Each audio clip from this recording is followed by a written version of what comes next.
Vols physical enough to win a game like the SEC championship on Saturday? Let me just open it up to you, Caleb, and the message board. Were the Vols physical enough? Are they physical enough to win a game like we saw at the SEC championship game? Because that was my favorite type of game. Those games in the 27-24 realm, 27-23, 24-20. Those are my favorite football games because it's defense and offense. But there were times when Alabama said, I'm going to run between the tackles to get a first down. And you've got 15,000 players in the NFL, Georgia, but you don't have them on your defensive line right now.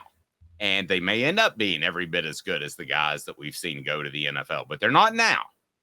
And I thought that Georgia a couple of times was afraid to run between the tackles on 3rd and short and 4th and short yardage downs. And I think that Alabama wasn't. And that's what they did. And they also ran a very physical style of quarterback run called plays. So that's something that you don't see a lot of either by Tennessee. Is Tennessee physical enough? Their approach to football right now to win an SEC championship game that's going to be based off physicality. Let me ask you that first, Caleb, and I want to ask the message board. Go ahead and give us your post right now. And by the way, we've got a new element to the program that we're going to be adding. It's our 5 favorite minutes. We're going to end the show doing nothing but taking your post and your thoughts about what we should talk about. But let's start with, are the Vols physical enough to win a game like we saw at the SEC championship? And it's brought to you by Herald Group Security Solutions, leadership, experience, specialization, addressing problems through unique mission-specific mitigation techniques, making your children safer one school at a time. We're in private schools now, but we want to be in public schools. So go to your school administrators and say, check out Herald Group Security Solutions, heraldgrp.com, heraldgrp.com. Tennessee, they tough enough, they physical enough to win a game like was played on Saturday at the SEC championship game. Your thoughts? You know, I think this year's team was, when fully healthy. I don't know if they were good enough, but I think they were tough enough. I think you're underselling their toughness, Dave, because that Texas A&M game, whatever else Texas A&M flaws were, and they had some flaws, but they were tough. That was a tough physical football team constructed like Alabama, Georgia. And Tennessee won the physical battles with them. So I do think they were tough enough. Now, I questioned them after this year, because after this year, you're going to see more Heupel offensive linemen out there, and we are seeing some issues with offensive linemen Tennessee has recruited being straight up soft. And that is a problem. But honestly, I think they'd lose. I think they may not be good enough up front, but I do think they'd be tough enough up front. And I'm just going to be honest That's good with you, Dave. news.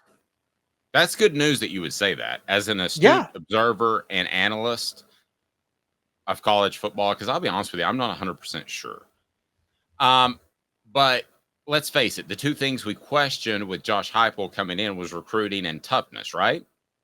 I mean, Yeah. It was this team with its offense going to be too soft. I don't think that's the case. I tend to agree with you. Tennessee was definitely a physical team. That being said by Rory, we appreciate that. The A&M game was a tough game. That's proof that Tennessee could win that, according to Mead Drinker. So, yeah, I mean, I think they could have hung tight. I don't know. I think the difference in the game that we would be having this conversation if Tennessee had somehow gotten in the SEC championship game and played Alabama, I think the question we would be having is the 4th down inefficiency on both sides of the ball. I think that Tennessee is more likely to go for it than they should. You and I can disagree on that. And I don't think they've converted at a high level. On the flip side, I think Alabama would be able to convert a lot of 3rd and 1s, 4th and 2s, those type of downs, because they're tough and they can run the ball inside. So I think it would cost them, and that's the conversation we would be having, would be 4th downs. but I don't know that it's necessarily a toughness issue. Tennessee's defensive front is built to apply pressure to the quarterback, make big plays. It's not built right now to stop those 4th and 1s. So I think that's the conversation that we would be having, but toughness would not be an issue in my mind. Yeah, and I want to bring this up. You could question Georgia's toughness after that game, because did you watch the defense? Did you watch how Georgia's defense played Jalen Milroe in that game? They banked that their defensive line alone would out muscle Alabama's offensive line, and so notice they just kept a bunch of guys in spy for much of the game. Mm-hmm. And by not bringing the extra rusher, did you not notice Alabama's offensive line manhandled Georgia throughout? And then at the very end, Georgia decides, oh no, we're gonna have to bring some pressure because we can't get our front four just can't get the push it needs. They bring pressure. Milroe runs for 2 first downs. Ball game. That was all because the defensive line. Look, this is what we learned Saturday was this was not the defensive line of last year with what Jordan Davis, Jalen Carter, and those guys. Or Jalen Carter? Jalen Carter's not still there. Yeah. They didn't. I noticed throughout the year they didn't even look the same. Like before the snap, they didn't even look as big. Yeah, exactly. So, yeah, I think Tennessee would have been tough enough. They still would have had to hit on some big plays. I mean, they're not going to win a ground contest with either one of those teams, right? No, they're not. They're not going to win a ground contest. But again, coaching matters a lot, and Tennessee could have a coaching edge because, well, I don't want to say coaching edge, but Tennessee's coaching could overcome a lot of things, even if they're not great in the trenches. Look, because again, Alabama won because Nick Saban outcoached Kirby Smart. This is Nick. What's more impressive, Dave? Nick Saban's coaching job this year, or Nick Saban's coaching job in the SEC championship game against Tennessee in 2001, where he had to go win with Matt Malkin and Brandon Tofield out and Vernon Davey out. Well, this year he wasn't settled on the quarterback, and to me, that's a big black mark on your report card. Oh, but see, this is where I think he was settled. He was letting Tommy Rees run the show.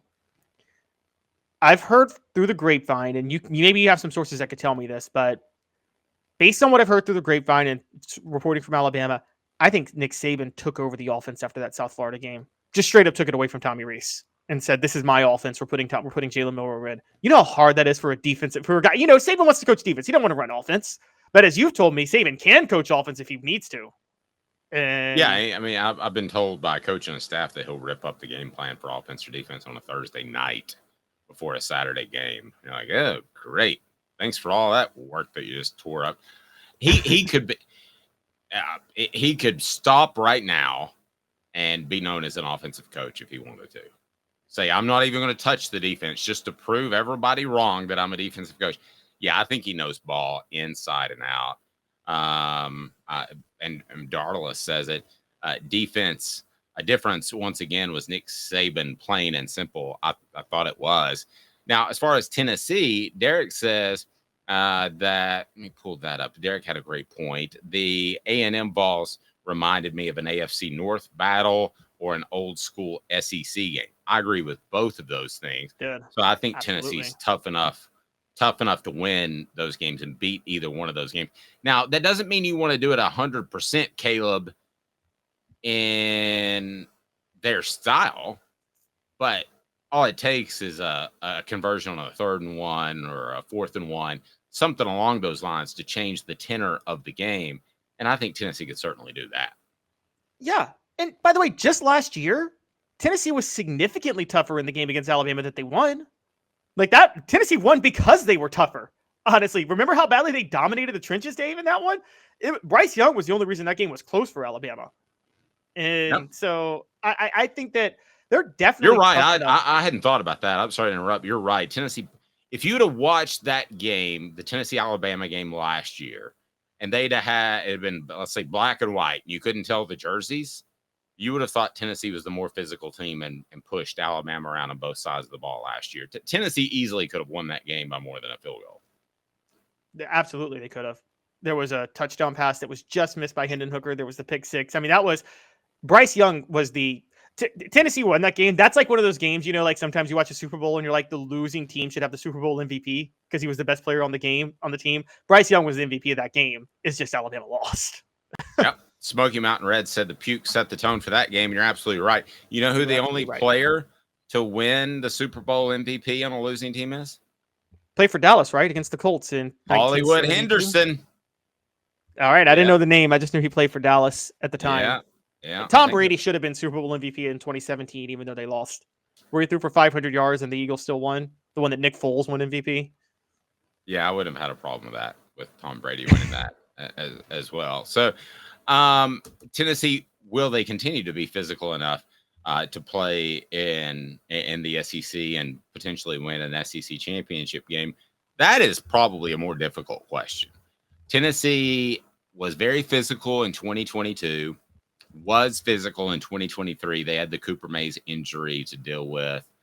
But there are some younger guys, and I don't mind saying Addison Nichols is one, that I wonder how much they're developing. I think it's, you have to have some guys who are invested in the program to be tough players when it's really difficult, when the sledding gets tough. And I don't know that the transfer players are going to bring you that more oftentimes than not. You? It depends on why they're transferring. And we'll obviously get into the transfer portal later in the show. But if you're transferring because you aren't playing at your school, then yeah, you're not going to be tough enough typically to play at another school. I do believe that. But if you're transferring because the school's in turmoil, or you're at a smaller school, maybe. I mean, it all of that really, really depends. I think, Tennessee's added some more offensive line in this class.